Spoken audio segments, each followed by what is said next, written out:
네, 코스피는 더 높아져만 가는데 정작 반도체 투톱이 이끄는 상승이 아니라서 국민주 들고 있어도 소외감 느끼시는 분들이 많다고 합니다. 답답하셨죠? 그래서 반도체 전문가로 통하는 분 좀 모셔봤어요. 현대차증권 노근창 리서치센터장 함께합니다. 안녕하세요. 안녕하세요. 네. 처음 뵙도록 하겠습니다. 네. 정말 많은 분들이 이걸 제일 궁금하실 것 같아서 저희가 첫 질문으로 한번 여쭤볼까 해요. 삼성전자 1분기 실적 잘 내면서 출발은 좋았는데 주가는 이렇게 덤덤할까요? 가장 큰 게 1분기 호실적이 이제 반도체 때문에 나온 것보다는 오히려 스마트폰을 갤럭시 S21을 1월에 출시를 한 것 치고는 네. 그 정도 실적 가지고는 시장이 좀 만족 못하는 것 같아요. 더 판매 강한 잘 됐던 걸로 아는데요. 예, 그렇죠? 판매는 잘 됐는데 이익 레벨이 저 수준을 좀 더 넘었으면 아마 주가가 좀 더 강하게 올랐을 건데 1월 출시한 거 치고는 4분기보다 소폭 좋은 실적 가지고는 시장이 만족 못하는 것 같고요. 두 번째는 이제 2분기부터는 스마트폰 출하량도 감소가 예상이 되고 특히 텍사스 오스틴 공장 정전이 2분기 특히 스마트폰 출하량에 부정적으로 작용할 거기 때문에 본격적인 실적, 당연히 반도체 때문에 1분기보다 2분기 실적이 개선은 되지만 시장이 원하는 좀 V자 실적 회복은 3분기 정도로 좀 이연되지 않나 그렇게 보고 있습니다. 본격적인 실적 상승은 3분기까지 미뤄둬야 된다니 조금 아쉬운 마음이 들긴 합니다. 네. 아무튼 그래도 오늘 시장의 호재라고 할 수 있는 소식이 전해졌습니다. 삼성전자가 13조 통큰 배당금을 쐈어요. 자, 그리고 오스틴 공장의 정전 얘기를 잠시 언급을 해주셨지만 네. 여기도 결국 리스크가 점차 해소가 될 것이고 또 근처에 첨단 반도체 파운드리 공장 투자가 임박했다는 소식이 있어서 혹시나 이게 또 주가의 호재가 되진 않을까요? 사실 공장 짓는 게 주가의 호재가 되지는 않고요. 다만 이제 어떤 조건으로 짓느냐가 이제 좀 중요할 것 같아요. 그리고 짓는다는 거는 이제 어떤 고객이 확보가 됐다는 가시성이 있으니까 또 짓는 거고, 그리고 실질적으로 이제 미국에서 좀 세제 혜택을 좀 많이 받는다면 그거는 저희가 봤을 때는 당연히 삼성전자 EPS에 굉장히 영향을 줄 수 있고, 오늘 또 우리나라에서도 이제 메모리 반도체 R&D에 대해서 세액 공개를 해주겠다는 그런 얘기가 좀 흘러나오고 있어요. 그래서 사실은 전 세계적인 반도체 지역주의가 되게 강해지고 있는데 삼성도 미국에서는 또 그런 조건들, 세제상에 아니면 그런 다양한 인센티브를 잘 활용하는 전략도 중요할 것 같고, 또 한국에서도 그런 세제 혜택을 받는다면 아마 그거는 저희가 봤을 때는 주가의 호재가 될 수 있을 것 같습니다. 단순히 공장을 짓는 것보다는 세제상의 혜택 그리고 인센티브 이런 거를 좀 받는 조건으로 공장을 짓고 또 R&D에 대해서 혜택을 받는다면 그거는 주가의 호재가 충분히 될 수 있다고 저희는 평가하고 있습니다. 예, 미국 오스틴 공장에 이 첨단 반도체 파운드리 공장을 지을 것으로 예상을 해서 그냥 고객을 확보를 하는 게 아니라 좀 특별한 고객을 확보하지 않을까 하는 시각도 있는데요, 그렇죠? 사실은 이제 미국의 맨나노를 지원하는, 우리가 보통 이제 어쨌든 노광 장비 기준으로 본다면 7나노 이하의 이제 장비를 만약에 입고를 한다면 그러면 이제 우리가 7나노 이하를 주로 많이 사용하는 이제 팹릿 회사들, 대표적으로 이제 엔비디아, AMD, 퀄컴인데, 엔비디아하고 퀄컴은 어쨌든 삼성전자의 현재 거래선이고요.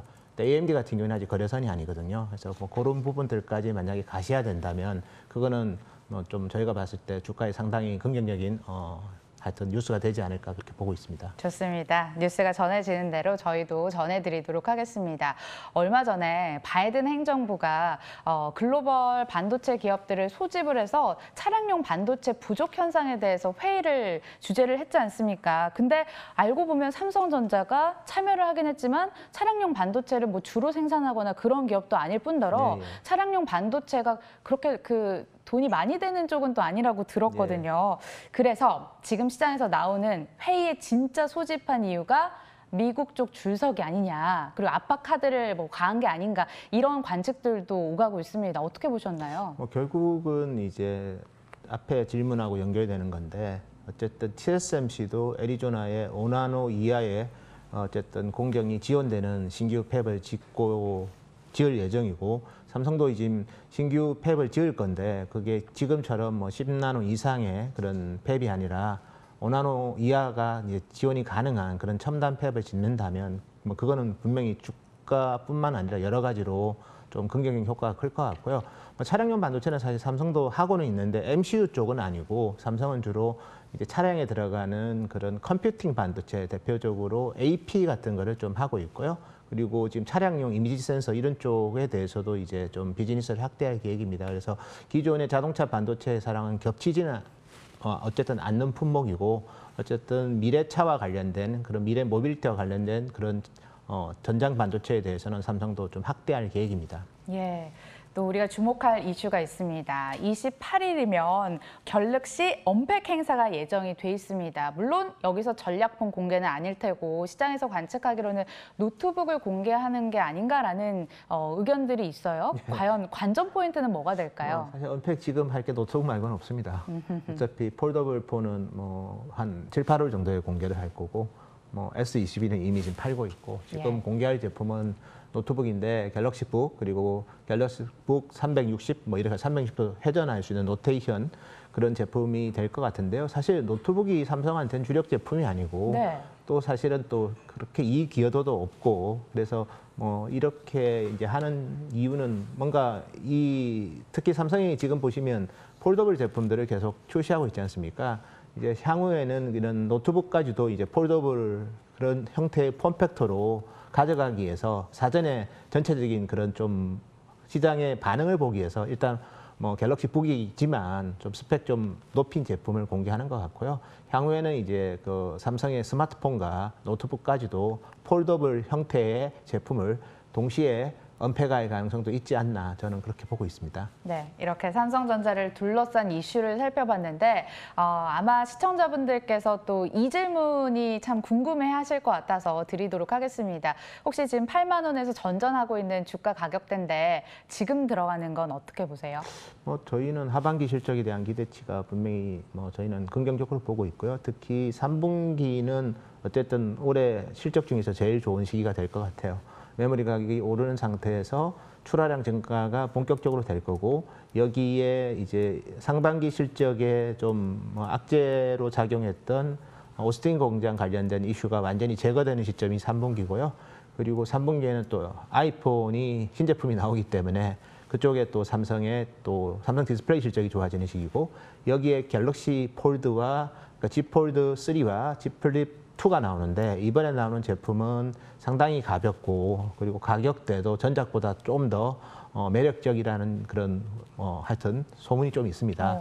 이렇게 본다면 4개 사업부가 동시에 다 좋아지는 시점이 3분기거든요. 메모리 반도체, 그다음에 시스템 반도체, 그리고 삼성 디스플레이, 그리고 무선 사업부까지 다 좋아지는 시점이기 때문에 뭐 바이앤홀드하는 전략이 여전히 유효하지만 뭐 좀 너무 이제 주가 행보하는 거에 대해서 스트레스 받았다면 3분기 실적 정도는 확인하고 판단을 하셔도 늦지 않을 것 같습니다. 실적이 점차 좋아진다면 주가도 함께 따라갈 가능성이 높겠죠. 예, 계속 긍정적으로 바이앤홀드 전략이 유효할 것 같다라고 매수 측면에서는 전략을 세워주셨고요. 또 삼성전자 못지않게 실적 기대치가 높아지는 쪽이 SK하이닉스가 되겠습니다. 디램이나 낸드 가격이 2분기에 반등할 것으로 예상이 되고 또 키옥시아 M&A 관련해가지고 또 긍정적인 모멘텀을 안아볼 수 있을 것 같은데 주가 탄력적으로 더 가는 거, 이 SK하이닉스 쪽으로도 기대해 볼 수 있을까요? 예, 뭐 전체적으로는 뭐 올해 좋아지는 거 대부분 알고 있고 주가도 또 그걸 반영해서 좀 탄력적으로 움직였지만 2분기만 놓고 본다면 이익 증가폭이 일단 뭐 시장 예상치를 좀 더 상회할 것 같고요. 여기에 특히 낸드가 이제 흑자 전환했을 때 이제 올 연말까지 인수하는 인텔의 그 SSD 사업부에 대해서도 한 번 더 이번 딜이 SK하이닉스의 낸드 사업부를 질적으로 한 번 더 개선시킬 수 있다는 그런 것들이 아직 주가에 충분히 또 반영이 안 됐기 때문에 그런 부분까지 하반기에 반영될 수 있다는 관점에서 본다면 뭐 SK하이닉스 여전히 매력적이다. 저희는 그렇게 평가하고 있습니다. 혹시 삼성전자의 실적 그 고점이 될 수 있는 분기가 3분기로 예상을 하셨는데 SK하이닉스도 가능할까요?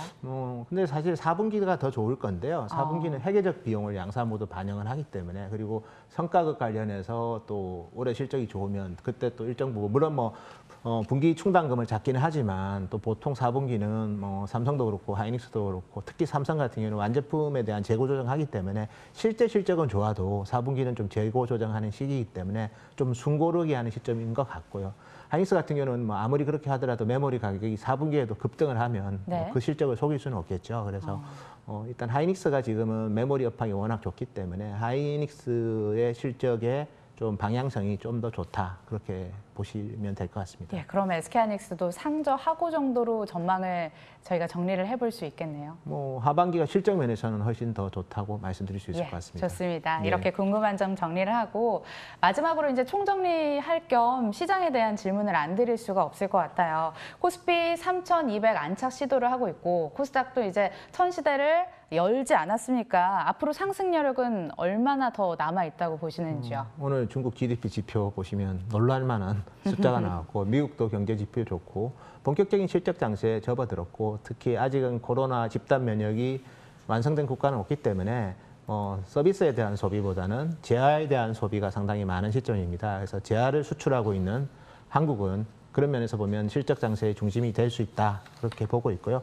여전히 저는 시장에 대해서도 긍정적인 시각을 유지하고 있습니다. 네, 시장이 많이 올라와서 더 갈 수 있을까라는 의문의 여지는 남아 있습니다만 우리 센터장님께서는 상방이 더 열려 있는 것으로 마지막 진단까지 해주셨습니다.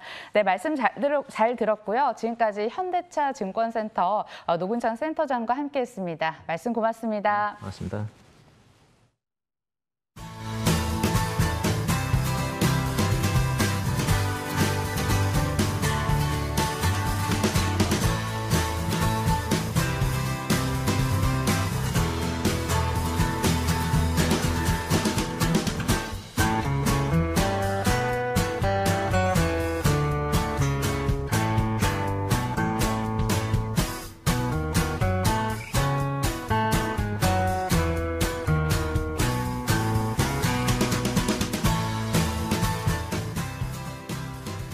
네, 이렇게 저희가 한 주의 전략을 마련하면서 다음 주까지 미리 내다보는 시간을 마련을 했는데요. 그 사이에 코스피, 코스닥 여전히 상승폭을 지켜내고 있고 코스피 쪽이 조금 더 나아지는 쪽으로 흘러가고 있습니다. 3,200선을 딱 1포인트 남겨두는 상황. 코스닥은 1,020선 안착을 매끄럽게 하면서 1,022포인트까지 계속 고점을 올려가고 있습니다. 자, 이렇게 되면 금요일 탄력이 좀 떨어지는 시간대지만 오후 3시까지 마감 직전까지 함께 하실 수밖에 없겠죠. 이어지는 빨간맛 2부도 함께 해주시고요. 저희는 충전해서 다음 주에 뵙겠습니다. 고맙습니다.